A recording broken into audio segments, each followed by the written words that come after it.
¿Qué tal amigos? ¿Cómo están? Bienvenidos a más una tertulia de Estudio en Sapiencia. En esta sesión vamos a conversar acerca de la justicia. ¿Qué es lo justo? ¿Qué es lo injusto? ¿Cuándo somos justos con los demás? ¿Cuándo exigimos justicia? El tema de la justicia es un tema que atraviesa inclusive la literatura más antigua como de las cosas que fundamentalmente han preocupado a la humanidad. El hombre justo, después más adelante va a ser tomado como el hombre santo y el hombre injusto como el pecador. Se nota en esto realmente que hay como una fuente religiosa antigua inclusive. Pero la justicia en nuestros tiempos es un tema recurrente porque está en las primeras planas de los periódicos, está en boca de todos cuando reclamamos justicia de los demás. Pero como pasa un poco con los interlocutores de Sócrates en los diálogos de Platón, si alguno pregunta, ¿tú sabes qué es la justicia? Es probable que responda con respuestas contradictorias porque no sabe realmente qué es la justicia. Así que en nuestra tertulia de hoy vamos a conversar con todos acerca de este tema que es tan interesante. La bienvenida a mis contertulios. Buenas noches, padre. ¿Qué tal? Muy bien. ¿Cómo están? Don Didier. Muy buenas noches, amigos. ¿Cómo están? Muy bien. Celaya, danos tu intro greco-romana mitológica. Qué bueno. Porque como siempre me pregunto, a ver, ¿qué va a poner Celaya de la mitología y de literatura antigua sobre el tema? No, yo creo que como dijiste, la justicia es una de esas grandes ideas de las cuales se desprenden otras, como el amor, la justicia, la libertad, la valentía. Son, digamos, tal vez de los temas más generales de los cuales el hombre siempre se preocupó.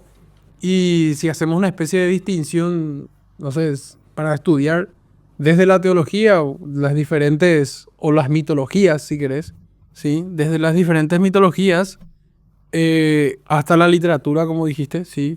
Y obviamente en esto existen mitos griegos que hablan, de hecho, probablemente toda la relación tiene que ver con una relación más de justicia y retribución, ¿sí? Toda la mitología griega, yo diría que más tiene de este elemento y de piedad que de amor y de otros tipos de cosas. Porque Aparece mucho la justicia. a mí me parece que mucho más, ¿sí? Porque los dioses tienen comportamientos a veces infieles, entonces hay una especie de gran tema de retribución. En la tragedia griega también hay como una especie de paño, que es la ibris, que nosotros conocemos, ¿sí? Una especie de manto trágico, obviamente, ¿sí? De ahí el género, que necesita ser equilibrado, ¿sí? Entonces, la justicia en ese sentido. Después, las grandes obras de literatura, sin lugar a duda, comentaba hace rato, el Quijote, por ejemplo, respecto del Quijote, bueno, podemos decir, uno de los temas del Quijote es justamente la justicia, porque Don Quijote siente su causa justa, ¿sí? Entonces él sale a desenredar entuertos, a combatir el mal en general, digamos, ¿sí? Bueno, y como dijiste, en la mitología griega, varios mitos que hablan de eso. La Orestíada podemos citar, digamos, tal vez el más resaltante, porque hoy lo identificamos muchísimo con el auxilio y la misericordia divina también. O sea, probablemente para nosotros, en ese sentido, como sociedad cristiana, ¿sí? Como una época o como una mentalidad formada en la cristiandad, vamos a pensar que la Orestíada en ese sentido es un gran modelo de justicia, de juicio. Antígona también, ¿eh? Sí, por supuesto. Pero a mí me parece que Orestíada un poco más todavía, porque justamente vemos la intervención directa de los dioses, ¿sí? Después en Shakespeare tenemos esto, tanto el elemento de la tragedia como también el elemento de la justicia aplicada de un modo magistral, justamente. Un mercader de Venecia. Exactamente, sí. Que en el cual, digamos, se resuelve el tema de la justicia de una manera magistral, justamente para evitar el derramamiento de sangre inocente. Sí. Bueno, no sé, El Señor de los Anillos, las Crónicas de Narnia. Ayer veía las Crónicas de Narnia, ¿sí? No sabía que mi señora dijo que nunca vio la película. Sí, ya habíamos leído el libro y vimos la película y evidentemente tiene sus cuestiones interesantes porque vimos con nuestro hijo de 1 año y medio. No me fijé en la ficha, sí, él podía ver ya la película. ¿Verdad? Pero le interesa porque a él le gustan los animales, entonces había elementos interesantes, ¿sí? Y bueno, yo creo que en general, el Chesterton, varios autores de la literatura, Dostoyevsky también es un gran autor, ¿verdad? Que después de pasar toda esa vida de penurias, de estar en la cárcel, un montón de cosas, es como que vive una gran transformación y escribe sobre las injusticias, algunas institucionales, algunas personales, con un tinte más existencial, pero básicamente uno de los grandes temas de sus obras probablemente sea la injusticia y la fe, ¿sí? La fe en la humanidad, la fe en un ser superior, son los grandes temas de Dostoyevsky, por ejemplo. En los cuentos infantiles, ¿sí? Generalmente también aparece muchísimo esta cuestión de la justa medida, la justicia. Hay bastante literatura. Yo diría que es realmente uno de los temas inagotables. Se ocuparon de eso. Es un tema omnipresente. Claro, se ocuparon los filósofos de esto. Por supuesto, Platón, como siempre decimos, o lo dijo un gran pensador, pero no recuerdo ahora cómo se llama, ¿verdad? Pero generalmente la filosofía occidental viene siendo una especie de nota al pie de página de lo que Platón escribió, ¿verdad? ¿Sí? De lo que los griegos escribieron. Sí, claro. Alfred North Whitehead. Creo que Sí, sí. el que dice eso. Sí, entonces se presenta de esta manera, ¿verdad? La justicia es un tema omnipresente en la obra más importante tal vez del clasicismo o de este periodo griego, ¿sí? Y que inaugura de alguna manera la filosofía política en la República. ¿Sí? El clasicismo es ya edad moderna. Sí. O sea, la época, la sí, época clásica. Sí, la época clásica griega, sí. Sí, por eso me corrijo ahora. Sí, la República, sí, de Platón, sí, viene siendo un libro que a su vez es acerca del hombre, acerca del alma y finalmente acerca de la justicia. Claro. Sí. Sí, es un primer gran tratado y probablemente el padre de la filosofía política. Este gran libro de Platón habla de eso. Sí. Buenísimo. Gracias, Celaya. ¿Qué tenemos de introducción, don Didier? Sí, me hace recordar al Quijote, que con su propia novela de caballería, cuando hablaba de corregir los entuertos, ¿verdad? Justamente hablamos que lo contrario al derecho es lo torcido, lo contrario a la justicia, y la justicia busca volver a encaminar aquello que estaba torcido, ¿verdad?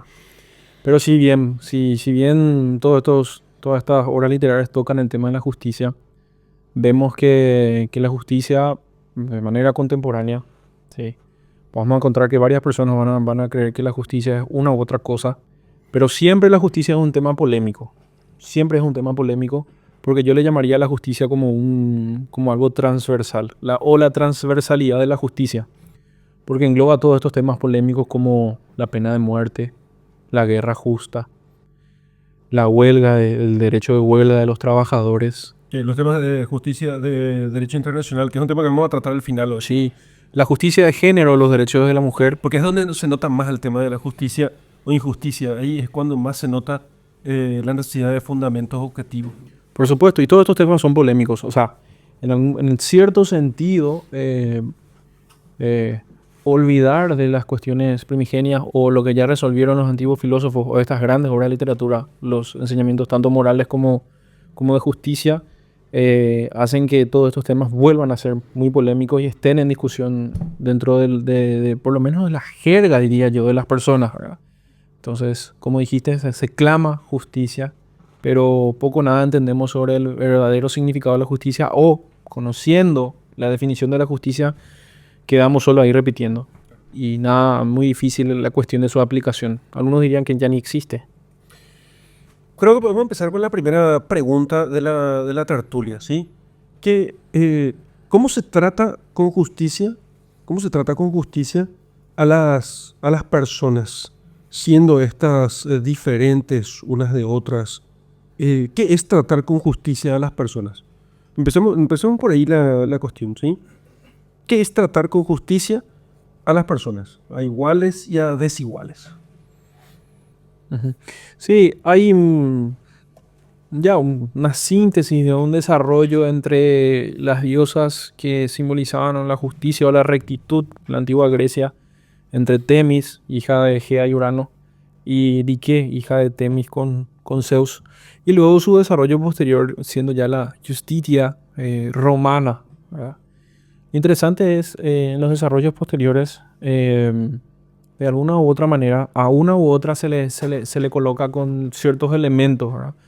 Uno de ellos es la balanza, o sea, que simboliza, llámese la equidad, y la espada, que significa por diferenciar o cortar. Pero a mí me interesó mucho el desarrollo de la venda que va por los ojos, ¿verdad? Que a Justitia se le desarrolla después como la imparcialidad, ¿verdad? Entonces tenemos momentos donde la justicia mira a quienes juzga, momentos donde solamente escucha los reclamos sin mirar a quienes los reclaman.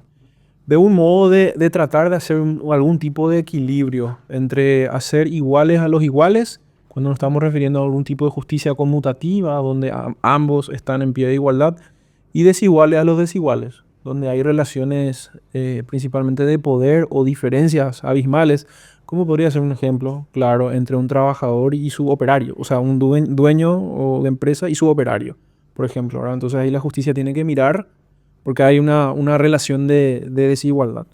Estas diosas están, como dijiste, Edgar, en la Orestiada, están desarrolladas en un tema muy interesante, pero principalmente eso, esa parte de la venda que se introduce posteriormente ya con el desarrollo del derecho romano, que utiliza el elemento de la venda para mirar cuando tiene que mirar y cuando tapar los ojos cuando tiene que taparlos, ¿sí? Para hacer este efecto de iguales a los iguales y desiguales a los desiguales. Que también es voy a tocar más adelante un tema, un elemento del Quijote, ¿verdad? Cuando él dice, pasa de largo los regalos del rico y escucha el trasfondo del llanto del pobre, para poder dar una resolución con justicia.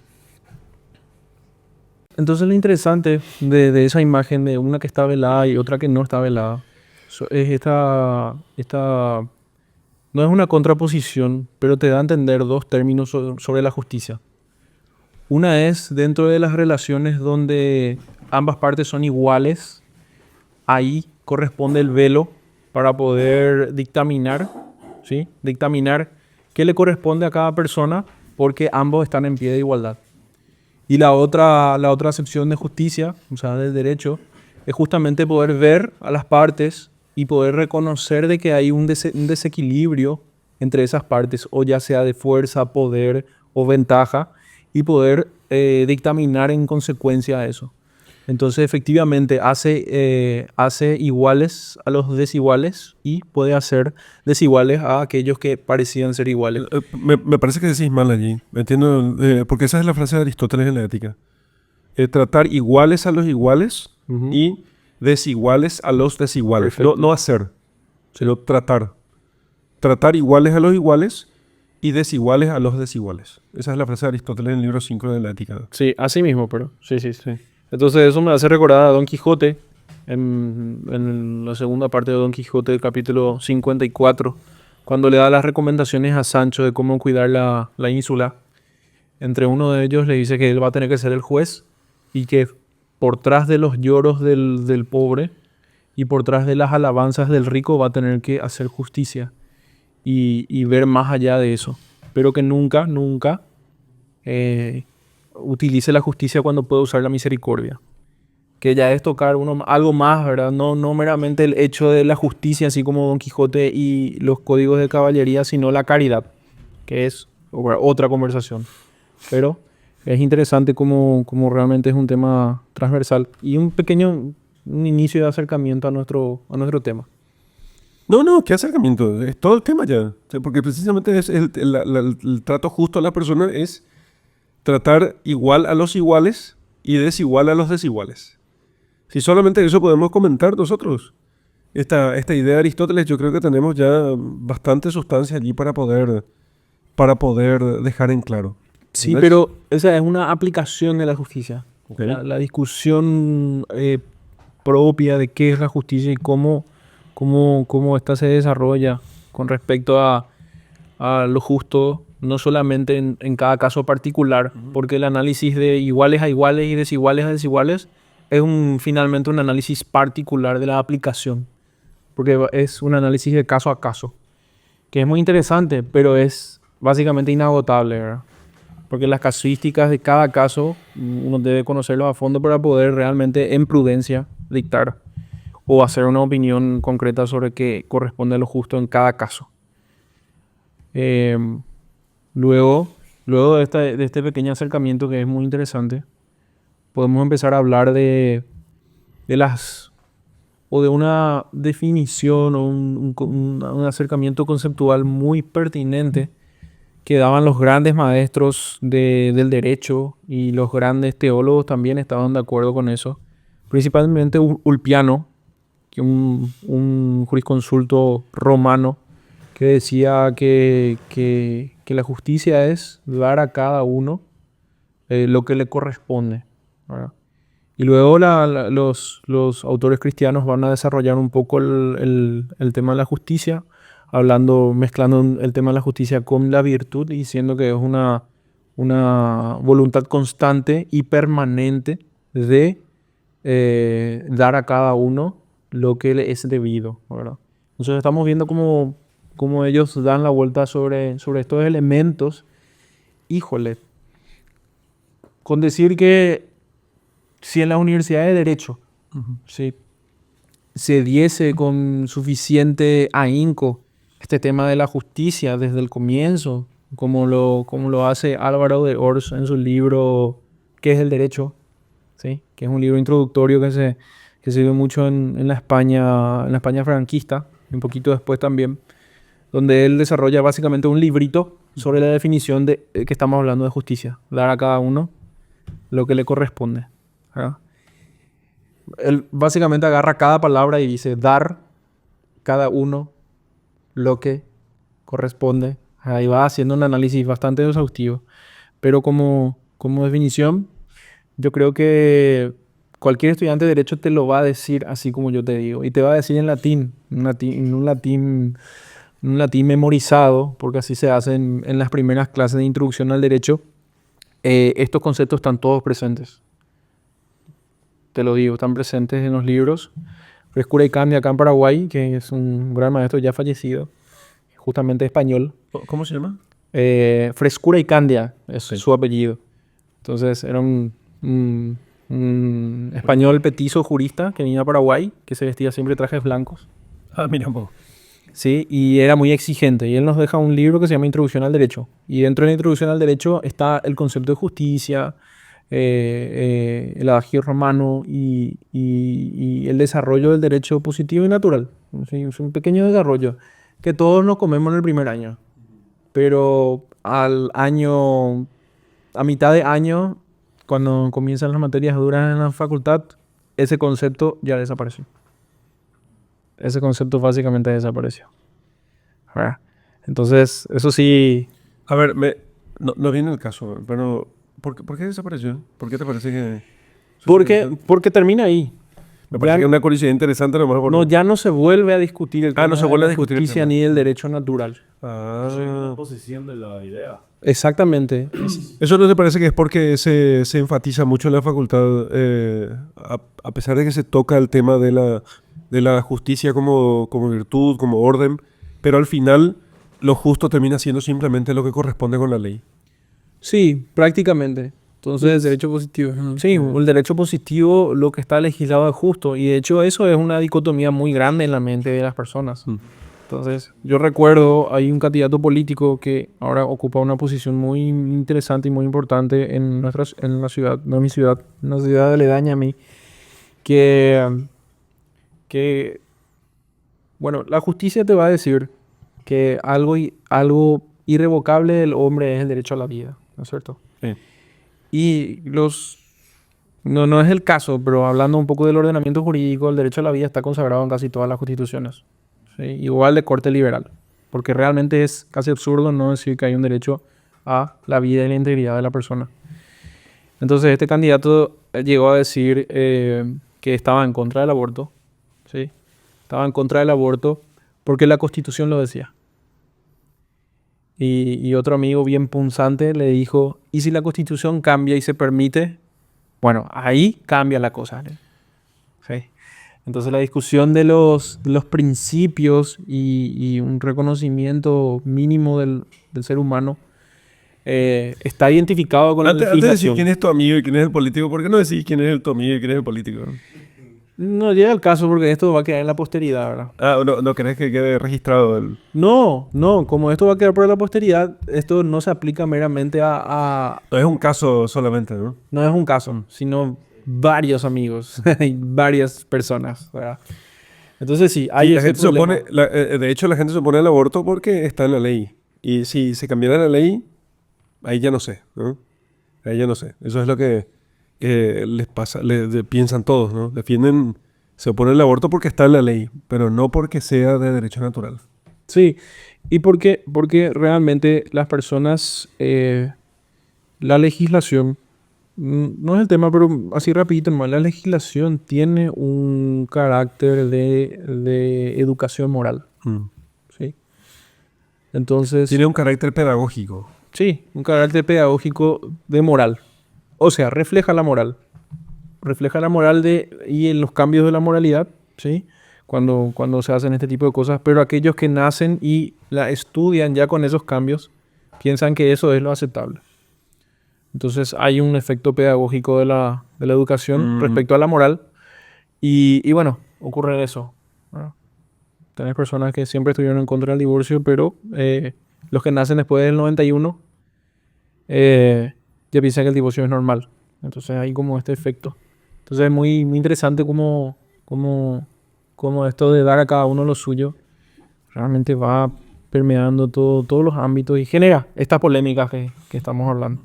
Pero un primer acercamiento es efectivamente dar a cada uno lo suyo. Dar a cada uno lo suyo. Que es un análisis que vamos a entrar y vamos a profundizar. ¿Quieres decir algo sobre el tema? No, de hecho, probablemente es cierto. Yo Cualquier académico te va a estar de acuerdo con esa definición, así en principio, ¿verdad? Sí, Te va a recitar. sí. Podemos hablar después no sé, de otras formas de entender la justicia, que tal vez las haya también, sí, como justamente de cómo del trato a los individuos que están esperando justicia, sí, que es tratar a los iguales igual, a los desiguales ¿Es igual? desigual, sí. Otra acepción justamente va a ser dar a cada uno lo que corresponde y tal vez, no sé, una tercera simplemente algo que tenga que ver con el sistema, diría yo, sí, es convencional o no, ¿verdad? Entonces, Sí. si está en la ley es justo, si no está no es... Bueno, si no está es opinable. yo creo que eso en realidad ahora la cuestión es la siguiente pregunta, que es si es suficiente con cumplir la ley para considerarse como persona justa. Porque en función de todo esto que estamos hablando, lo que mucha gente piensa es que la persona justa es aquella que cumple la ley. ¿Mm? Entonces, si no cumple la ley, es injusta. Por ley aquí entiendo yo la ley... Ley escrita. No sé si digo la ley escrita. Porque la ley... No. La ley promulgada por un Estado, por las personas o por la sociedad. ¿Mm? Una ley formal. La ley, porque si digo ley promulgada simplemente, también Dios promulgó una ley. Entonces, Pero la ley promulgada por una sociedad, si yo basta con con cumplir la ley para que yo sea justo. Un Estado de Derecho. No, Estado de Derecho, yo no entiendo bien el concepto de Estado de Derecho, la verdad es que no la entiendo bien. Supongo que la cuestión de la idea de Estado de Derecho es otra cosa, pero creo que no viene al caso aquí. Aquí estamos hablando de un tema mucho más radical, más de base, sobre si una persona es justa, en este caso, si es justa o injusta, solamente por el hecho de cumplir con la ley, ¿sí? Yo soy justo porque conduzco por la derecha siempre, ¿eh? O soy justo porque... ¿cómo? No quemo basura. No quemo basura, exactamente. O soy justo porque... no sé, otra cosa puede ser... Pago los impuestos. ¿Qué tal? Porque pago los impuestos. Entonces, si basta eso para ser justo, si basta con eso para ser justo, entonces yo tendría que conocer todas las leyes, cumplirlas todas puntillosamente, y entonces ya sería una persona justa. Y bastaría que incumpla una de ellas para que deje de ser justa. ¿Es así o no es así? No. No, rotundamente. Redondamente. Hay una, bueno, si nosotros decimos que ser justo es ser virtuoso, o sea, la justicia es una virtud, ¿sí? Hay algún libro por ahí que hablaba de cierto maestro y se acerca un joven y le dice, maestro, ¿qué tengo que hacer para heredar el reino de los cielos? Que uno ciertamente lo hereda por gracia, no por justicia. ¿Por qué están hablando así en indirecta? ¿Cómo que un libro que hablaba de un cierto maestro? Por supuesto que debía introducir que es Jesús, ¿verdad? Pero no hace falta. Un libro de un cierto maestro. ¿Cómo que un cierto maestro? Entonces dice, dice, entonces este joven le dice, yo cumplo todas las leyes, todas. Él le dice, cumple los mandamientos. Le dice. Sí, sí, cumplo todos los mandamientos, o toda la ley, básicamente, sí, desde mi juventud. Y entonces él le dice, bueno, entonces, ahora vende todo lo que tienes. Para ser más perfecto. Sí, y sígueme. Entonces, si yo estoy apuntando a una virtud que es la justicia, además de cumplir toda la ley, probablemente me falta otra cosa. Entonces, sí. Es lo que denota este texto, ¿verdad? Y es por eso que él dice, se retiró triste. Triste, sí.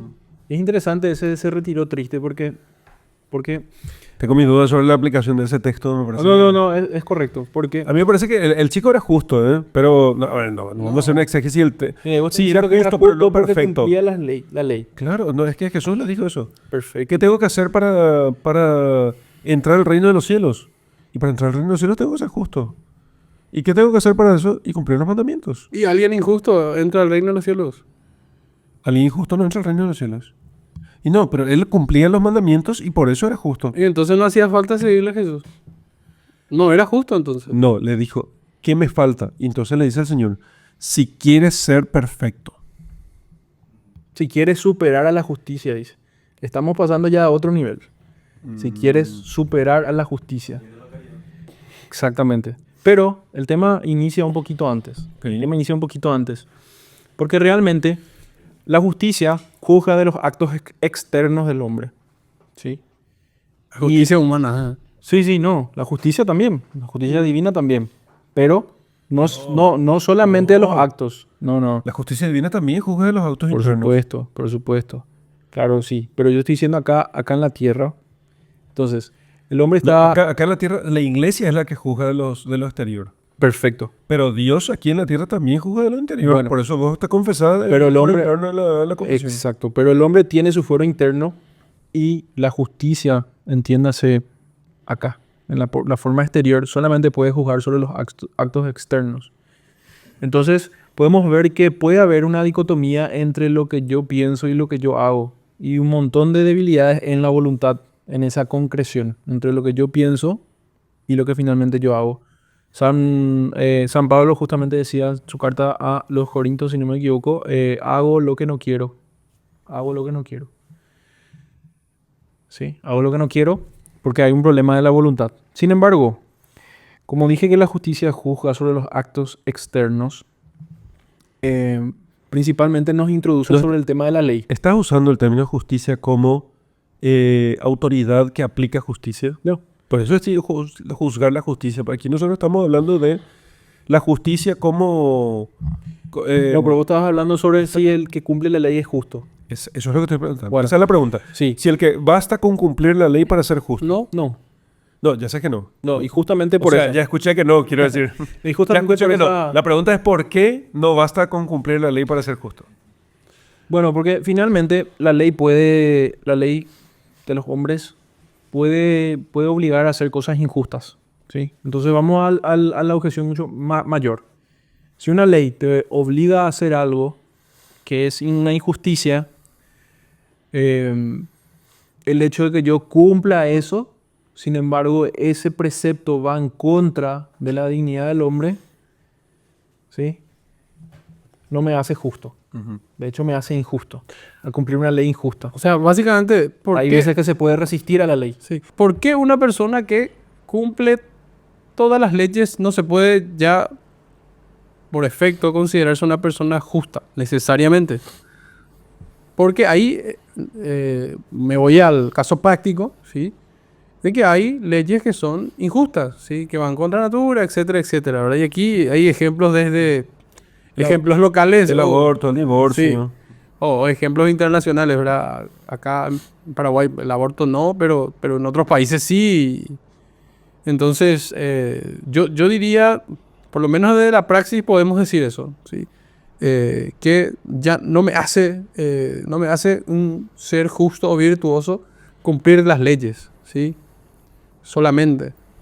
Porque habíamos discutido... Contá ese ejemplo que contaste que nos había contado antes sobre el tema de los Estados Unidos, de los padres, el tema de la edad de emancipación.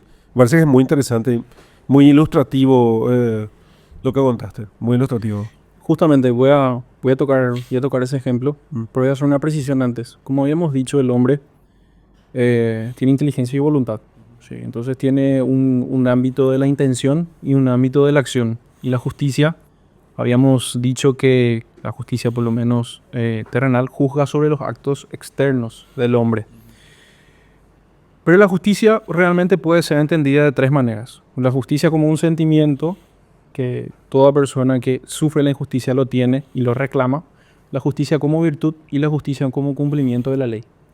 ¿Por qué decimos que la justicia como cumplimiento de la ley es imperfecto si es que no tiene uno u otro o los otros elementos de que estábamos hablando, o por lo menos el elemento de la virtud? Porque se puede decir que lo justo dentro del orden de la ley es el cumplimiento del derecho, lo que habíamos dicho, las leyes y demás cosas. Pero el hombre lo cumple, puede ser principalmente por el miedo a la pena, por el miedo a la consecuencia que hay dentro del ordenamiento de la comuna, así por decirlo. Pero también habíamos dicho la tertulia pasada de que cómo vemos que un hombre es realmente virtuoso. No solamente porque hace actos de virtud, sino porque todo su ser está inclinado a la virtud. Y todo su ser está inclinado a la virtud, desde las intenciones y desde el corazón, como habíamos dicho, hasta el cumplimiento de la cosa. Entonces, si yo solamente cumplo la ley porque la ley me lo dice, estoy cumpliendo el acto externo. Estoy haciendo, llámese, un acto de justicia, pero no lo estoy haciendo como un hombre justo, ¿sí? Realmente se necesita el hábito de hacer la justicia, y entra exactamente el ejemplo que habías dicho sobre el príncipe, yo le digo, la persona adinerada que se fue a preguntar a Jesucristo cómo puedo entrar al reino de los cielos, y le dice, cumple los mandamientos. Y él le dice, yo ya los cumplo. Ya has dicho recién. Y entonces le dice, para ser más perfecto, va, da todo a los pobres y sígueme. Y esta persona se fue acongojada en su corazón, triste, ¿verdad? Justamente, ¿por qué? Porque el hombre virtuoso, habíamos recordado que por la virtud de la fortaleza y las otras virtudes conexas, cuando hace la virtud, cuando busca el bien, a pesar de que es difícil, a pesar que es dificultoso, lo hace con cierta serenidad, lo hace con cierta decisión y lo hace con cierta alegría y sin titubear. Eso es lo que hace el hombre justo, cuando lo hace como el hombre justo. Entonces ahí podemos entrar a diferenciar cómo pueden chocar estas cuestiones desde la justicia general o legal comunitaria, lo que se llamaría como justicia social. Todavía faltaría una precisión sobre esa justicia social, o el cumplimiento del Estado de Derecho, como estabas diciendo, que es un término muy confuso, y aquello que es la virtud de la justicia, que es constantemente dar a uno lo que le corresponde. Yo en las clases de confirmación les daba un ejemplo entre justicia y algo más de la justicia, llámese caridad, a los muchachos, y les hacía la pregunta: sus padres están obligados a darle a ustedes muchas cosas, ¿cierto? Pero ¿hasta dónde están obligados? Y todos te respondían el mínimo legal. Decían: hasta los 18 años mis padres tienen la obligación de mantenerme. Y ahí yo le daba un contraste muy grande entre la cultura anglosajona y entre la cultura de los países hispanohablantes, ¿sí? De la herencia española. Y yo les decía que los padres estadounidenses tienen una costumbre de que cuando cumplen 18 años sus hijos, ellos se desligan o tienden a desligarse completamente de sus obligaciones con sus hijos. Entonces hay un canal en YouTube que ahora mismo no recuerdo el nombre, voy a tratar de recordarlo, que se va y hace entrevistas a personas que no tienen hogar en los campuses de las universidades. Y hay muchas personas jóvenes, 19 años, 21, 22 años. Y esta persona les entrevista y le dice: ¿Vos vivís en la calle? Sí, yo vivo en la calle. ¿Y por qué? Porque mis padres, cuando yo cumplí 18 años, me dieron una torta y al día siguiente manejaron 500 kilómetros fuera de nuestra casa. Me dieron una mochila con mis pertenencias y me tiraron. Me dijeron: yo ya cumplí contigo. ¿Sí? Diciéndole: la ley que me obliga a mí a cuidarte hasta esta edad, yo ya la hice. A partir de ahora vos estás solo, o estás a tu suerte, o vos tenés que buscar tu propio camino. Entonces yo le daba ese ejemplo a los muchachos y ellos se quedaban sorprendidos, ¿verdad? Yo les estaba diciendo: mira, esta persona es injusta dentro del ámbito de la ley. Y tuvieron obligadamente, como obliga la verdad, me dijeron: no son injustos. Pero yo le dije: queda un sabor amargo, queda algo que es difícil de tragar. Entonces a estas personas les falta caridad, que es algo superior a la justicia, ¿verdad? Y esa justicia, si traspasase solamente lo legal y la ley, podría darse en el cuidado de los hijos, inclusive en la mayoría de edad, de dotarle de todo dentro de lo posible estas herramientas o apoyo para que puedan direccionarse en la vida. A los 18 años alguien es un pibe todavía, ¿verdad? Entonces este es un ejemplo muy, muy, muy fuerte. Muy fuerte. Otro ejemplo que también dije fuera de cámara, pero es importante mencionar. Este chico cumple 18 años.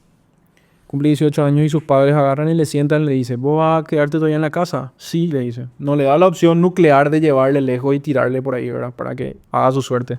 Le dice: bueno, vos cumpliste 18 años, vos vas a vivir en esta casa, vas a pagar alquiler. Vas a pagar alquiler.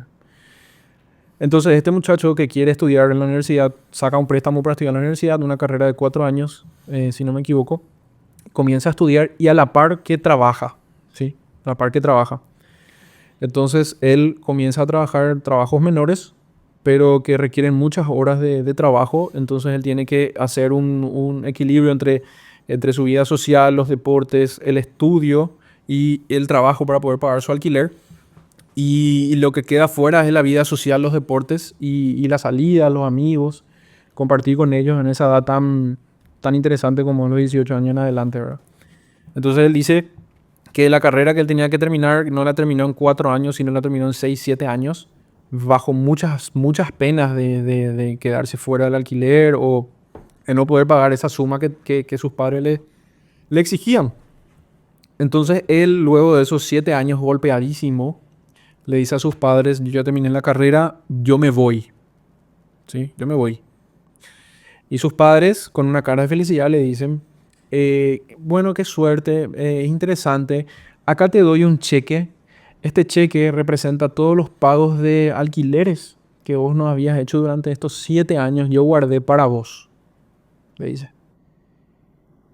Y esa persona se queda así, estupefacta. Y le dice: yo no quiero ese dinero, le dice. ese dinero ustedes me obligaron a trabajar para pagar alquiler, donde bien ustedes no podrían no haberlo hecho. No haberlo hecho. Y yo sacrifiqué mi vida social, mi amor por los deportes y mi tiempo y horas incontables de sueño en tratar de equilibrar esta vida de estudios muy exigentes y el trabajo que tenía que hacer. Y yo no puedo creer que fue todo para esto, me dice. Entonces, no vemos la opción nuclear como fue el primer ejemplo, pero vemos como esta aplicación de justicia ya por un acuerdo terminó siendo muy dura para esta persona y quebrando aquel vínculo afectivo de amor o caridad o ejemplo de Dios Padre al Hijo, ¿verdad? Entonces, estos ejemplos son muy fuertes y te dan a entender que el cumplimiento meramente de la ley, porque así está establecido por los hombres en cierto tiempo, la mayoría de edad en Grecia era 25 años, ¿sí? Y ahí 25 años era un pibe recién, ¿sí? Entonces, como en algunos lugares son 20 años para tomar, 21 años para tomar en Estados Unidos, 20 años acá en Paraguay. Entonces, estas leyes son puestas así por acuerdos, ¿verdad? Paraguay es 20 años para tomar. Para tomar. 18 Para años, beber. Sí, para tomar bebidas alcohólicas. 18 años para emanciparte. 20 también era la emancipación, ahora quedó 18. ¿Verdad? Entonces, vemos como esta aplicación meramente de la ley propiamente puede ser muy pernicioso cuando falta el hábito o la virtud de la justicia propiamente, que es como todas las virtudes, ¿verdad? Parte desde el corazón y una voluntad constante de hacer el bien. Uh-huh. ¿Sí? Y parte desde el cómo soy justo y no solamente hago actos de justicia, ¿verdad? Entonces, como dije, para poder ser lo justo hay que tomarlo desde el ámbito de la virtud y alinear esta intención y la voluntad de hacer el bien con una cierta alegría, porque Jesucristo nos dice que para ser santos hay que tener siempre una moderada alegría. Te estaba hablando también del ejercicio de las virtudes y poder aplicarlo a todos los casos concretos, ¿sí? Y sin titubear. Entonces ahí te está frente al nombre justo. Entonces no meramente el cumplimiento de las leyes, porque estas leyes son algunas veces convencionales y no siempre reflejan estas leyes eternas o llámese el derecho natural que parte de la naturaleza propia del hombre. Su aplicación, ¿sí? Su aplicación meramente al texto de la ley podría ser una aplicación brutal, ¿verdad? Así como hacía Temis, como yo dije en el ejemplo al comienzo, ¿sí? Una aplicación de la justicia brutal, no amanerada por el derecho ni por las otras virtudes. Y eso, principalmente.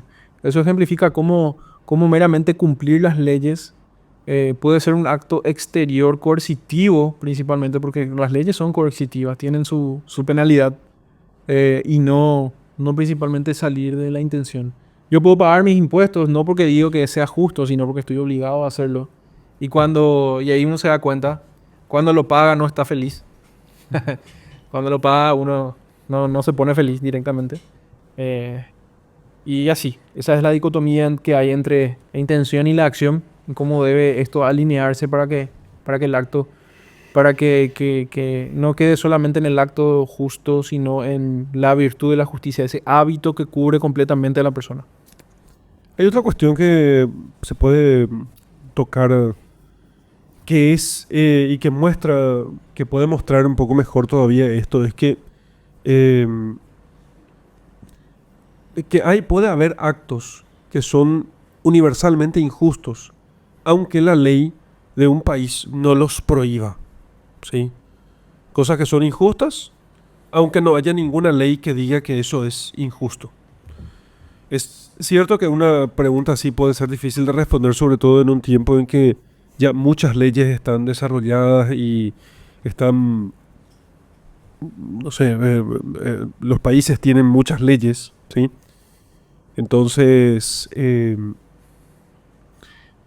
le puede costar a uno preguntarse a ver si hay alguna cosa injusta que no está fijada por la ley, ¿sí? Pero si hubiese algo que fuese injusto y, sin embargo, no fuese dicho por la ley que es injusto, aún así sería injusto. Claro. Sí. Aún así sería injusto. Sí. Porque de cierta manera las leyes se van redactando en cada país, más o menos respecto de cierta casuística, ¿sí?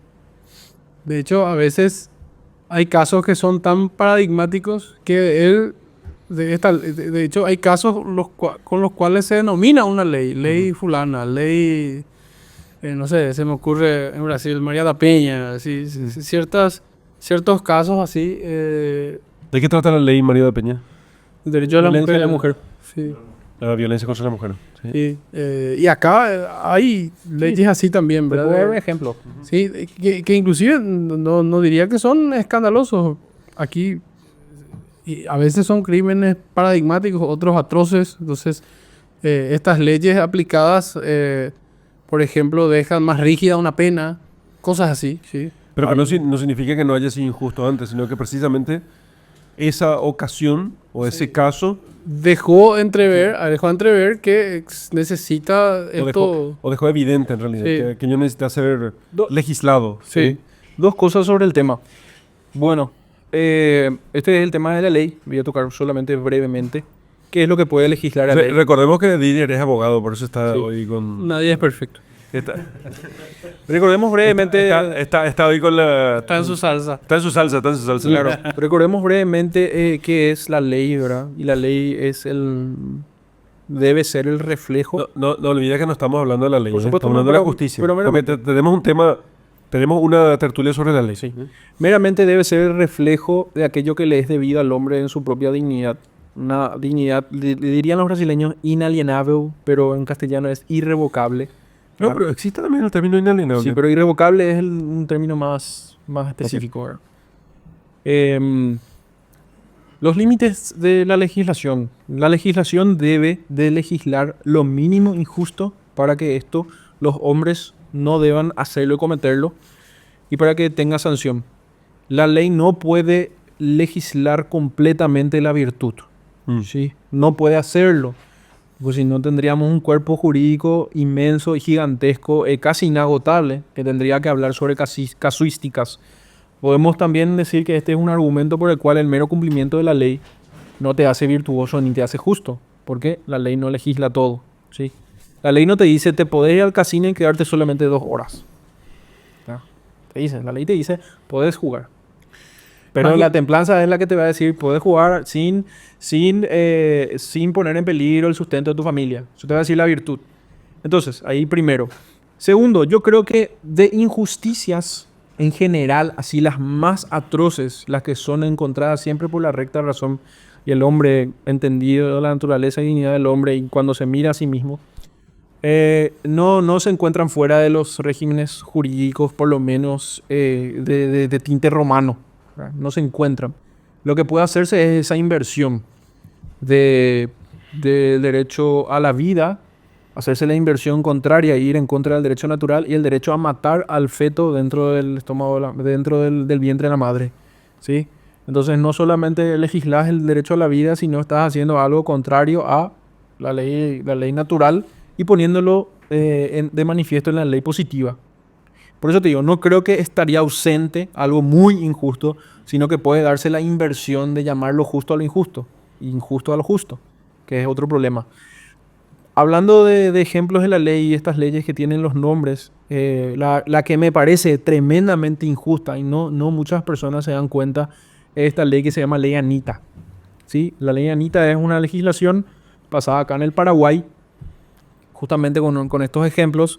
Anita era una niña, si no me equivoco, que necesitaba algún tipo de trasplante y no recibió el trasplante a tiempo y fallece. ¿Sí? Entonces los legisladores paraguayos legislan algo que para mí está muy afuera de sus atribuciones y muy fuera de la atribución de la ley. Legisla que todo paraguayo mayor de edad es donante de órganos de manera obligatoria hasta que renuncie a ser donante. ¿Sí? A mí me parece eso es un atropello gigantesco de parte del Estado. Ya habíamos hablado de la semana pasada con el tema de la censura, que el Estado no puede censurar ciertas cosas. Y para mí el Estado no tiene el derecho de poder disponer de mi cuerpo de esa manera y de que eso sea de facto y por defecto así. Porque hay mucha gente que primero no están al tanto de la ley, aunque no puedan alegar ignorancia a la ley. Nunca se puede alegar ignorancia a la ley.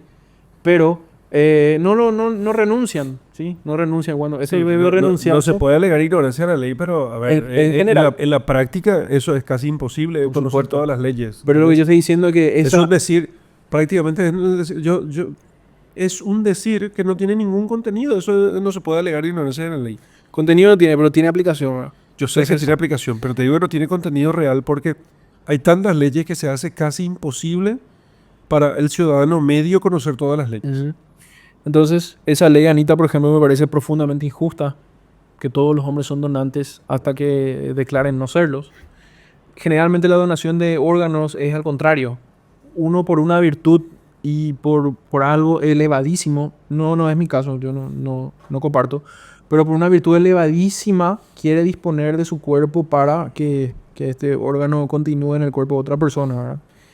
Pero hacerlo de manera obligatoria y por un plumazo, así como se hizo esta legislación, a mí me parece profundamente injusta, ¿verdad? Entonces, no solamente no te digo que las cuestiones más injustas no están fuera de la ley, generalmente siempre están legisladas, pero la ley positiva cuando se disocia de la ley natural, la ley natural es básicamente estos juicios rectos de la razón, constantes y conocidos por todos los hombres dentro de sus corazones, que los obliga a hacer el bien y evitar el mal. ¿Sí? Eso es básicamente, ¿verdad? Entonces, la ley positiva o la ley puede disociarse de eso y terminando haciendo estos ejemplos. Y esta aplicación para mí es profundamente injusta, ¿verdad? Dada a la ignorancia de muchas personas de no conocer esta legislación. Y cuando esto te dice así, cuando te vas a hacer tu cédula, dice un cartelito: si no quieres ser donante, llena el formulario. Y eso es todo lo que te dicen, ¿verdad? Entonces, dado el ejemplo de estas leyes que tienen nombre. ¿Qué le responderías al que te dijese? Porque me parece un tema Polémico. Polémico, súper La justicia polémico. siempre es polémica. Esto tendría que ser tema de una tertulia aparte, ¿eh? Vamos a ver si después de terminar la serie del programa que tenemos, que son 50 y pico de programas, este es el 24 más o menos. 28. No, 24. Programa Este es el que 24. Entonces, ¿qué le dirías a la persona que te dijese, espero que nunca necesites una donación y que te falten donantes? Yo también espero que no. ¿Eso es? ¿En serio? No, ya ante una acusación, o sea, ante una aseveración con tinte de acusación, yo voy a responder de manera sarcástica también. O sea, eso no es el inicio de una conversación cordial. Eso es re equivalente a que vos, por ejemplo, estés en contra del matrimonio, entre comillas, igualitario y que te diga, ojalá que no te salga un hijo así. Es equivalente. Ese ojalá A no ver, tiene tinte bueno, de ojalá. No sé qué piensas. Yo respondería No, porque yo... según el tono, para mí era la respuesta adecuada. Mira, yo respondería si me preguntasen por qué no espero que nunca necesites o que te nieguen la donación, porque a veces son violentos a veces esto, te nieguen la donación cuando necesites recibir una donación en un estado de necesidad y qué sé yo, te nieguen la donación. No tengo ningún apego a esta vida. No tengo ningún apego a esta vida. ¿Entendés? O sea, acepto de buena gana el tiempo que Dios me conceda. Ningún problema con eso. Entonces, me parece perfecto y me parece correspondiente con el orden natural. Si llega el fin de mi vida por motivos naturales o Porque parece ser que trágicos, eso es una acepto yo eso. extensión extraordinaria de la vida también. Que es otra discusión de justicia bioética, ¿verdad? Sí, es otra discusión. Pero yo quería saber Polémica cuál es tu también. pregunta. O tu respuesta. ¿Cuál es tu respuesta? Bien. Bueno, entonces... Y... Vos sabés que, Es decir, sí. solo para terminar el tema, vos sabés que hasta parecería la discusión filosófica sobre la intención de la ley, sería hasta inclusive llámese, la discusión ellos le llaman como loable, ¿sí? Abrir la discusión, mover la ventana de Overton y hacer eso. Yo más bien tengo resistencias filosóficas, argumentos filosóficos jurídicos contra eso, pero tengo más argumentos prácticos también. Uno de esos argumentos prácticos sería, nosotros somos casi el único país latinoamericano que tiene esa legislación. La ley Anita. Sí. Mm. Y el tráfico de órganos. El tráfico de órganos es un negocio multimillonario, violento y de mercado negro. ¿Y qué querés que te diga? No confío en los médicos que puedan disponer bien de esos órganos. Además, es darle carta blanca a todos los operadores de salud de poder cosechar los órganos y ¿verdad? Pero sacar. Y principalmente un incentivo más a declarar muerte cerebral más rápido, sin tratar de hacer cuidados paliativos o cuidados posteriores a estas personas que siguen respirando, su corazón sigue latiendo, su sistema circulatorio sigue funcionando, su sistema digestivo sigue funcionando. Sin embargo, los médicos ya le quieren pronunciar muerte cerebral y luego, por la obligatoriedad de su donación, utilizar esos órganos. Y no confío que esos órganos no sean llevados a mercados negros y sean traficados y sean cobrados y hacerse un mercado paralelo. Legal en el origen, que es en la extracción de órganos. Que para mí es blanquear algo sumamente inmoral. ¿Sí? Entonces ese es un argumento ya práctico sobre el tema y no meramente de discusión filosófica jurídica, sino de aplicación. Porque la aplicación de la ley, cuando es de cuestiones muy sensibles, requiere virtud de parte de la ciudadanía. La obligatoriedad de las vacunas. Interesante también esa discusión. También hay polémica. Pero te estoy hablando del tema de los órganos. El tema de los órganos tiene su resistencia de todos lados. ¿Y puede una ley injusta, entonces obligar moralmente a ser obedecida? No. Porque ese es el punto. Acá Llegado a este punto, la pregunta es si una ley injusta, cuando es evidentemente injusta, o sea, no vamos a discutir aquí sobre cómo saber sobre los criterios, pero suponiendo que sepamos que una ley es evidentemente injusta, ¿estamos o no estamos obligados a cumplir? No estamos obligados. Si yo, intelectualmente soy capaz de distinguir perfectamente o con el auxilio de otros que sean, digamos, más con mayor sapiencia, ¿sí? Con mayor sapiencia al respecto, y podamos distinguir que esta ley es injusta. Yo no estoy obligado a cumplir, ¿sí? Porque básicamente lo que esta ley está haciendo es lo que el hombre quiere finalmente. El fin del hombre es la virtud. Y finalmente el cumplimiento de esta ley no me acerca a la virtud. Uh-huh. Entonces, todo el ordenamiento social, jurídico del hombre tiene que darse como para que el hombre llegue a su perfeccionamiento hacia la virtud. Esta ley me aleja de eso. Ergo, no la cumplo. ¿Sí? Aquí hay muchísimos ejemplos al respecto. ¿Sí? En los totalitarismos, probablemente si buscamos, escudriñamos aquí, vamos a encontrar alguno también. Bueno, aún en las sentencias muchas veces pasa eso. En las mismas sentencias para casos que son meramente administrativos, puede haber un caso en el que la sentencia, el fallo judicial sea injusto. ¿Sí? El incumplimiento de ese fallo judicial no me hace injusto delante de Dios si quieren, ¿no? Delante de Dios si quieren. Por ejemplo, una orden de alejamiento en contra, injustamente concedida, en favor de un padre, ¿sí? Que necesita tener contacto con su hijo, qué sé yo, y allí no hay una buena relación, no sé, con la madre. ¿Qué hacer? No vas a cumplir, no vas a estar nomás como padre. Era interesante cuando hablabas del tema de los regímenes tiranos.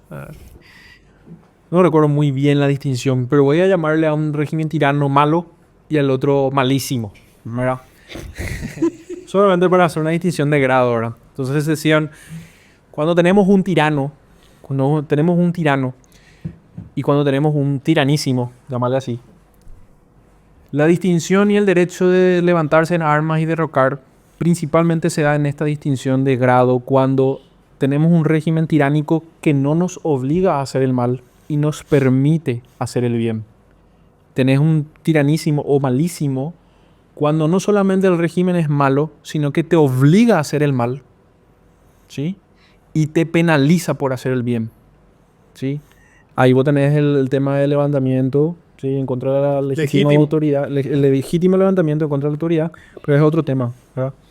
Pero sí, el derecho tiene como fuentes, te va a decir el derecho contemporáneo tiene fuentes como la ley, el consuetudo o las costumbres y los principios filosóficos del derecho. Pero esto es algo muy limitante, ¿verdad? La ley básicamente puede darse por acuerdos, ¿sí? Contratos, y todos los pactos, todos estos ejemplos, ¿verdad? De cumplimiento, donde ambas partes en rol de igualdad se obligan unos a otros a ciertas prestaciones o a ciertos actos o a ciertos no hacer también, como se dice, a no hacer ciertos actos. Eso se refiere a la justicia convencional. Por supuesto. Claro, convención, justamente de acuerdo, ¿verdad? Pero también tenemos el otro que es sobre el derecho, está cimentado sobre el derecho natural, ¿sí? Entre uno de ellos, como había dicho, principalmente es el derecho a la vida, que es reconocido básicamente por todas las personas. Si no hay derecho a la vida, no hay por qué proteger los derechos conexos a la vida, ¿verdad? La propiedad, la familia y demás cosas. Si no existe ese derecho, inicio y objeto de todos los otros grandes derechos, no existe nada, ¿verdad?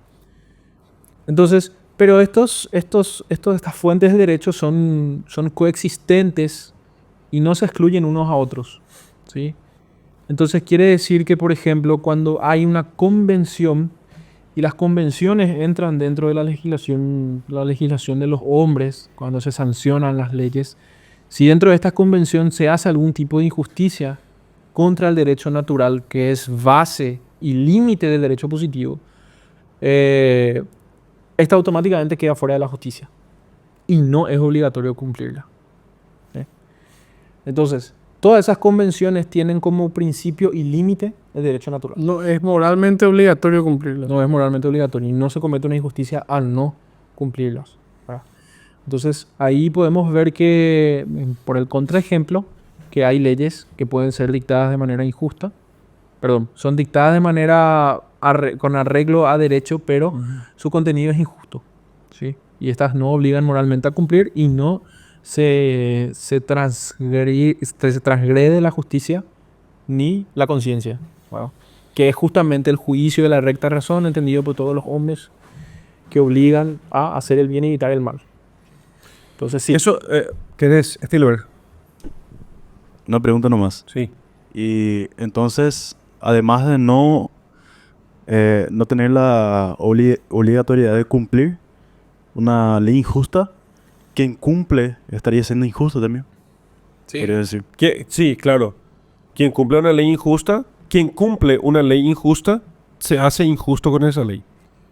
Ciertamente. Yo diría, no solamente no está obligado a cumplir, sino en cierta medida Está obligado a no cumplirla. a combatirla. A combatirla. En alguna medida, ¿verdad? A resistirla. Sí. Primariamente a resistirla, por lo Claro, menos. no, eso es casi que... Mm. Sí. Y después a combatirla, inclusive. Y tenemos buenos ejemplos de eso. Quiero hacer un pre-resumen, digamos así, ¿no? Resumen de finalización sobre el tema, porque me parece que quedaron algunas cosas un poco al aire, ¿sí? Que en primer lugar nosotros hablamos de la justicia como la justicia puede ser entendida como igualdad, ¿sí? Como igualdad ante la ley, tratar a los iguales como iguales y a los desiguales como desiguales. Eso es la igualdad ante la ley, que cada uno sea tratado Cumplimiento de convenciones. no, antes de las convenciones, sino simplemente como un trato igual ante la ley, ¿sí? A los ladrones se les trata iguales, por ejemplo, ¿no? Y a los que tienen méritos se les trata igual por sus méritos, ¿no? Entonces, eso es en primer lugar. En segundo lugar, la justicia también se entiende como dar a cada uno lo suyo, lo propio, ¿sí? Lo que le corresponde, podríamos decir también, que es la justicia como lo que dar a cada uno lo que le corresponde o lo que le es propio. Eso, por ejemplo, es lo que se aplica cuando se habla de la justicia, la virtud de la religión como parte de la justicia, porque le da a Dios el culto debido a Dios. Por eso la virtud de la religión es... Y no voy a misa por amor, en realidad voy a misa por justicia. Voy a misa Primero. por justicia. Sí, en primer lugar por justicia. Puedo ir además por amor, Y porque después de unos 30 años por amor. después, después de unos 30 años por amor. Entonces, primariamente voy a misa por justicia, ¿sí?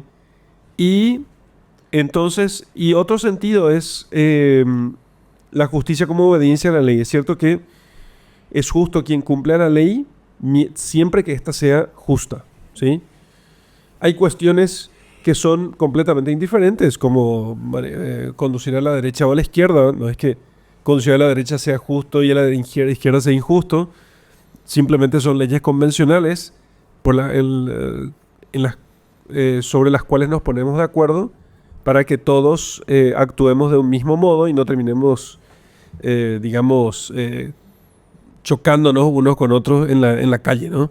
Y generalmente corresponde a cuestiones de procedimiento. ¿Sí? ¿Qué procedimiento? Cuestiones de opinión, le diría yo. No, Sí. y ¿De sí, procedimiento? Sí, procedimiento, por ejemplo, ¿cómo vamos a movernos en el tránsito?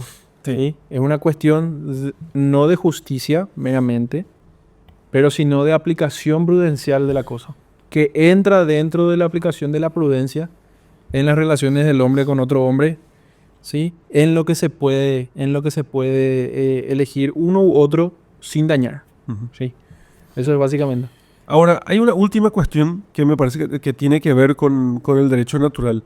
¿Se puede decir que la justicia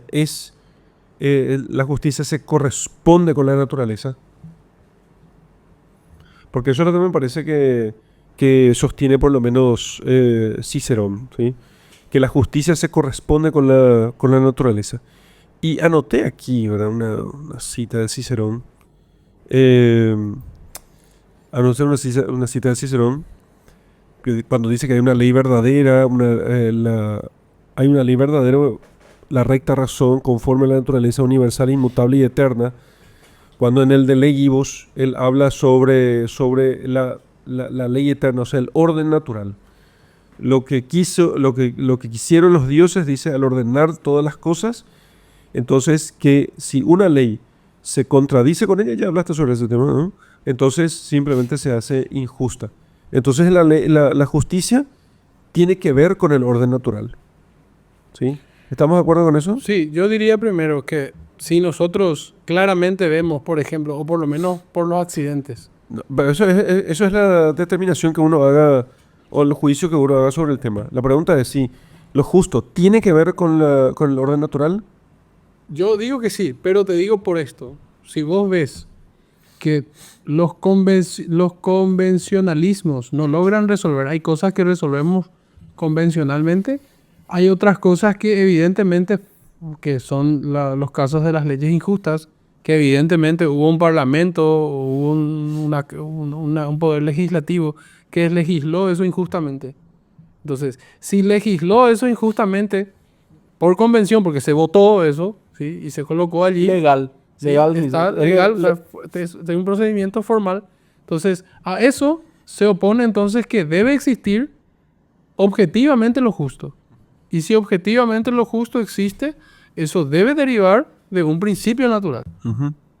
Claro. O sea, yo en ese sentido te digo, por oposición a este convencionalismo, logro deducir de que existe una ley que debe ser inmutable, etcétera, y eso es lo que probablemente nosotros, agregándole algunas otras notas, llamaríamos como derecho o ley natural. ¿Sí? Entonces, Joseph Pieper, un escritor alemán, que habla de la justicia en este librito, Virtudes Cardinales. Tiene otro después, Virtudes Teologales, muy buen libro. Está diciendo que por mucho tiempo, él dice, no consideraba que Santo Tomás de Aquino había cometido un error, pero él decía que le parecía raro que la discusión sobre la justicia tendría una cuestión anterior, que es la del derecho, ¿verdad? Entonces, él pensaba que ese ordenamiento que había puesto Santo Tomás de Aquino me parecía fortuito, ¿sí? Me parecía con intención. Pero después dice, después de varios años de estudio, puedo entender que la justicia, como es dar a cada uno lo suyo, implican varios elementos. Había dicho al comienzo de la tertulia que había un libro escrito completamente sobre esa frase, disecando cada uno de los elementos. Pero él decía, la justicia tiene que dar a cada uno lo suyo. Y entonces vemos varios elementos. Vemos a un yo y vemos a un otro. Y vemos algo que le es debido. Y aquello que le es debido no lo es debido por justicia, sino la aplicación de dar lo debido es hecho por justicia. Pero lo que le es debido está dado por el derecho. Y es por eso que Santo Tomás Aquino coloca el estudio sobre el derecho antes del estudio de la virtud de la justicia. Y ahí dice que llegamos a un punto interesante, porque al hablar de derecho, de lo debido, vamos a entrar de por qué se le es debido a la persona algo, ¿verdad? Y ahí entramos en el tema de que se le es debido a la persona algo por su naturaleza irreducible, por ser un ser espiritual y por varias otras atribuciones del hombre, ¿verdad? Varias otras atribuciones del hombre. Y también él decía, Naturaleza irreductible, creo que tenés que explicar un poco. bueno, O sea, básicamente, déjame decirlo. Sí. La naturaleza irreductible significa que esta naturaleza es específica y no puede ser comparada o igualada a otras naturalezas. Entonces, dice el hombre es animal igual que no sé, que un chimpancé, pero Sin embargo, el hombre por es- su especificidad es irreductible a un chimpancé, es distinto a un chimpancé. sí, ¿no? es persona. El hombre es persona, es decir, un ser espiritual, una totalidad que existe para sí y cuya finalidad es la propia perfección. Sí. Por eso corresponde algo al hombre en sentido irrevocable, un derecho que puede defender ante cualquiera y que obliga a todos los demás al menos a no infringirlo. Sí. Y él dice que esta discusión sobre el derecho y el derecho que tiene cada persona en virtud de su naturaleza y su dignidad es como tratar de discutir los principios de la lógica. ¿Sí? Llega un punto donde tratamos de llegar a un concepto, pero estamos haciendo una descripción del principio, ¿verdad? Cuanto más queremos encasillarlo, más se nos escabulle, porque estamos hablando de una verdad tan fundamental, que cuando quiero percibirla, es difícil describirla otra vez. Es difícil hablar de ello porque es una verdad tan primigenia, que es difícil discutir sobre eso. Pero hay personas que te van a decir, no hay una naturaleza humana. ¿Sí? Il n'y a pas de nature de l'homme, te va a decir Jean-Paul Sartre, ¿verdad? No hay naturaleza del hombre. Volvemos a esa cuestión de la creación y volvemos a la cuestión de la evolución. Si no hay una naturaleza del hombre, si todo es plástico, si todo es esto, ni el derecho a la vida es fundamental. Y ahí vemos cómo todos los juristas te van a decir, la justicia es dar a cada uno lo que le corresponde en derecho, ¿sí? O lo que le corresponde al otro, ¿sí? Pero en la aplicación le va a vaciar de esa naturaleza al hombre y va a llegar a legislar, por ejemplo, el aborto, que es el asesinato de un ser humano en el vientre de su madre, inclusive con el agravante de que es la propia madre quien lo hace, quien tiene un deber de proteger a esa criatura, ¿sí? Entonces, vamos a ver que quien niega la naturaleza humana no solamente comete un error material lógico gigantesco, sino que termina volviéndose antihumano. Y de manera profunda. Donde él ya no cree que la justicia es dar a cada uno lo que le corresponde, sino la justicia es mi voluntad. Y esa voluntad, si va en contra de lo que se llama dignidad del hombre, no importa, porque mi voluntad, mi convención es la que la hace justa. O sea, la aplicación de la justicia como violencia o poder sobre el otro. ¿Sí? Bueno, eso es lo que afirma Hobbes cuando piensa que el poder es el que establece la justicia. Por eso El más fuerte. El más el libro se llama Leviatán, por eso. Claro, porque el Estado, lo justo es simplemente lo que el Estado impone. Y ya está. ¿sí? Si no hay ley, no hay nada injusto. Si no hay ley, no hay nada injusto, piensa él. Entonces, lo justo es, por eso lo justo se corresponde simplemente con lo que está legislado. Así simplemente establece él el fundamento de la justicia en el poder, en la fuerza. El que tiene más fuerza, ese es el que establece lo que es justo o injusto. Que en realidad es, fíjate vos, es un derivado del luteranismo, ¿sí? Porque Lutero es deudor, ¿sí?, de Occam. Y Occam, en su sistema filosófico, es un gran defensor del voluntarismo teológico. Que las cosas son buenas porque Dios las manda, no que Dios las manda porque son buenas. Ya, pero eso es un error que está hace mucho Por tiempo. eso, sí. ¿Cuál es el origen de la cuestión, no? El error... El nominalismo es la negación de toda naturaleza, de toda esencia, es lo que termina haciendo que eso se produzca de ese modo. Si vos negás las esencias, ¿sí? Negás las esencias, entonces su consecuencia en nuestro tiempo es precisamente la imposibilidad de llegar al conocimiento de una esencia. Luego, si no conocemos esencias, no conocemos naturalezas, no sabemos realmente qué es lo justo o lo injusto, entonces simplemente aquí lo que vamos a tener es la voluntad de las mayorías como determinación de lo que es justo. Hemos hablado sobre el tema de las mayorías y veces que es necesario hacer lo que dicen las mayorías porque son temas que solamente son temas que requieren de la convención, pero en los temas esenciales no se puede hacer eso. No se puede. Y yo creo que llegamos al final de la cuestión, ¿sí? Si es posible, entonces es posible hablar de justicia entre estados, porque cuando se llega al tema de la justicia entre estados, ¿sí?, del derecho internacional, entonces es cuando se ve mejor esta cuestión, porque si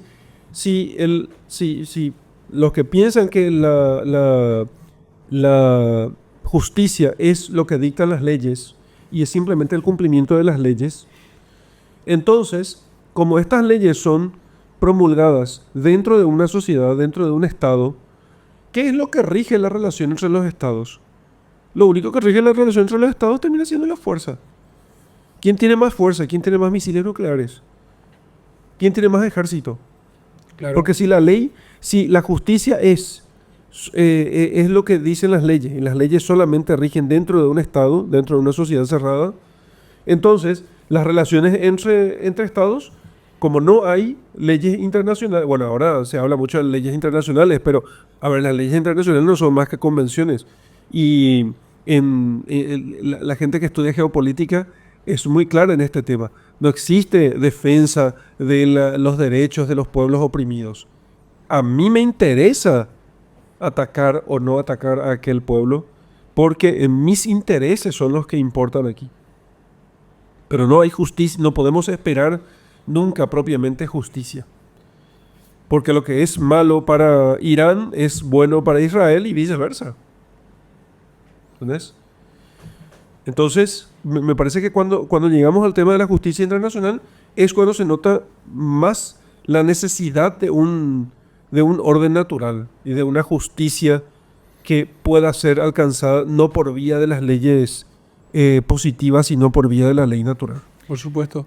¿Sí? Sí, porque entonces pasó, por ejemplo, las Fuerzas Armadas, que generalmente el mecanismo que un Estado usa para mostrar su fuerza En el ámbito internacional, ¿sí? en el ámbito internacional es uno de los, o tal vez el más importante, ¿sí?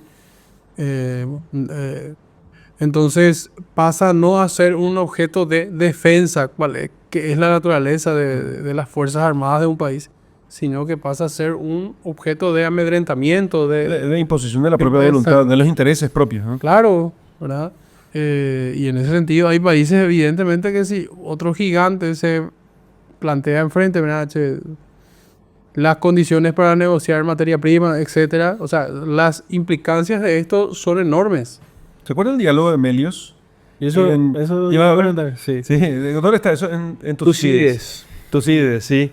O sea, este tema de la imposición de los propios intereses viene del área data. La frase Hay es- es una frase, es un capítulo muy estudiado siempre en derecho internacional, sobre todo es conocido como el diálogo de Melios. Sí, a los melios.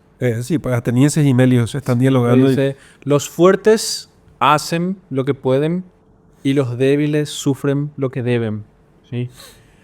Entonces esta frase estaba dada cuando Atenas quería convencer a los melios para que se unan a sus esfuerzos de la guerra del Peloponeso y estos se resistían y finalmente fueron arrasados por los atenienses. Entonces esta frase es comendatoria sobre el tema de la justicia como fuerza. Yo tengo un ejemplo, algo muy un calentito sobre el tema de la legislación internacional, la aplicación del derecho natural. Y empiezo así, esta pequeña historia. Voy a hacer lo más corto que pueda. En el derecho contemporáneo hay un principio que se llama el principio de legalidad, que significa que solamente puede ser penado, solamente puede ser perseguido delito o crimen que está establecido en una legislación positiva.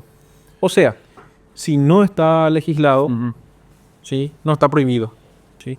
Principalmente en el derecho penal esto es algo muy fuerte porque el principio de la legalidad protege a las personas. Si es que no se encuadra directamente sobre una disposición legal, esa falla, crimen, delito, no es perseguible y el Estado no tiene interés sobre perseguirlo y ni darle una pena al infractor.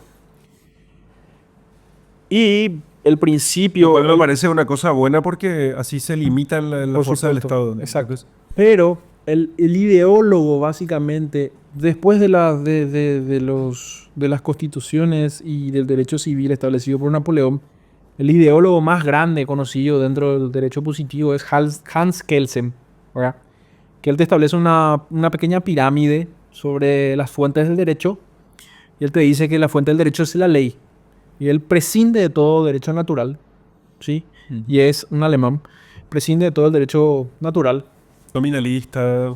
Un alemán, ponele. No, pero te digo nomás, eso muestra precisamente su corte nominalista. Sí. ¿Entendés? Entonces, queda fuera, entra dentro del consuetudo, pero el consuetudo, como es convención finalmente, puede ir en contra de la justicia. Esta es la base de gran parte de los códigos europeos, ¿sí? Hans Kelsen. Entonces, a mí me interesa mucho entrar en la cuestión del juicio de Nuremberg, ¿sí? Los juicios de Nuremberg son los juicios establecidos contra los nazis que cometieron crímenes de guerra o tenían que ser juzgados, ¿verdad? Es interesante que vos tenés las convenciones de Viena sobre los crímenes de guerra, que ya tienen larga data, pero sin embargo como no había el genocidio así per se legislado, se tuvo que crear un tribunal especial llamado el Tribunal de Nuremberg para juzgarle a estas personas, ¿verdad? A estos alemanes del régimen nazista. Entonces se tuvo que tomar una legislación natural porque las legislaciones internas de Alemania, formales por cierto, les permitía a ellos hacer lo que hicieron y administrar su país como lo hicieron. Ellos no hicieron nada en contra de su ley. Ellos no hicieron nada en contra de lo que Hans Kelsen diría que la fuente del derecho es la ley, ¿sí? Dentro de su territorio. Pero sin embargo ellos fueron juzgados por el derecho natural, ¿sí? De cometer el mal y evitar el bien, ¿sí? Y es interesante que de todos los acusados... El derecho natural, bueno, la síntesis y la razón es la que nos impulsa Exacto. a evitar Hay el que- mal hay que- y hacer el bien. Hay que, y evitar el mal. sí, hay que penarle a estos tipos por más que no haya ley, que por más que el principio de legalidad no esté, hay que hacer un tribunal especial porque lo que ellos hicieron es realmente malo. Y a estos casos excepcionales donde la ley no hace mención de ellos, hay que recurrir a algo superior, llámese el derecho natural, llámese el derecho internacional. Entonces se crea un nuevo tribunal especial. La ley paraguaya te dice que nadie puede ser juzgado por tribunales especiales, justamente bajo esta previsión, ¿verdad? Para que no te caiga del cielo algo, o sea, no te caiga del infierno algo para juzgarte de esta manera. Ujú. Y entonces se crea un tribunal especial para juzgar estos crímenes atroces, ¿sí? Que fueron hechos por primera vez dentro de la humanidad, supuestamente, ¿verdad? Y que no digo que no se hayan cometido, sino que no creo que fue la primera vez que haya ocurrido algo así, ¿verdad? Entonces fueron juzgados todos.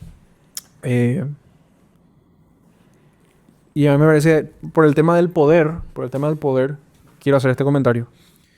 Ellos, muchos de ellos, al recibir su pena de muerte, Saddam Hussein también al recibir la pena de muerte, dijo que esto era injusto y sabe la pena de muerte iba a recibir, la verdad. Estos hombres, uno de ellos, al recibir su pena en el tribunal de Nuremberg, toma una cápsula de cianuro y se mata, ¿sí? Y los otros, al iniciar el juicio, todos se declararon inocentes. Todos se declararon inocentes y terminaron todos declarándose a sí mismos culpables, menos 4, ¿sí? Y todos fueron llevados a la pena de muerte. Y hace poco nomás me enteré de que todos los que fueron acusados fueron torturados y les desfiguraron los genitales para que hagan confesiones y se declaren culpables. Entonces ahí estamos viendo como supuestamente algo virtuoso para crear un tribunal especial basado en el derecho, en la dignidad del propio hombre, termina aplicándose el tema de la violencia para sacar una confesión, ¿verdad? Entonces muy fuerte este ejemplo donde confluyen todo lo que estábamos hablando, ¿verdad? En teoría, algo loable, de derecho natural, en contra de unos crímenes atroces, pero con tortura, que es un crimen muy violento en contra de la propia dignidad del hombre. Pero interesante como caso de estudio. Bueno, entramos en un tema mega complicado. Dije, a ver, espero que salgamos vivos de esta. No, pero como la sombra del siglo pasado se va disipando. Es interesante entrar en estos temas. Buenísimo. Bueno, yo quiero agradecerles mucho a todos. Agradecerles por esta conversación que me parece que fue muy fructífera. Y que me parece que hay mucho aquí. Hay mucha tela por cortar. Hay mucha tela por cortar porque todavía tenemos que hablar vamos a hablar en la próxima vez del castigo de la ley, las penas. Y eso vamos a tratar en la próxima tertulia. Así que, bueno, quiero agradecerles a todos. Gracias, don Celaya. Gracias, padre. Gracias, don Didier. Gracias Gracias a todos, señores. Así que Dios les bendiga muchísimo. Y a todos ustedes que nos han acompañado, no dejen de suscribirse al canal y de comentar. Y les esperamos en la próxima tertulia. Muchas gracias a todos. Que Dios les bendiga mucho. Gracias. Hasta la próxima.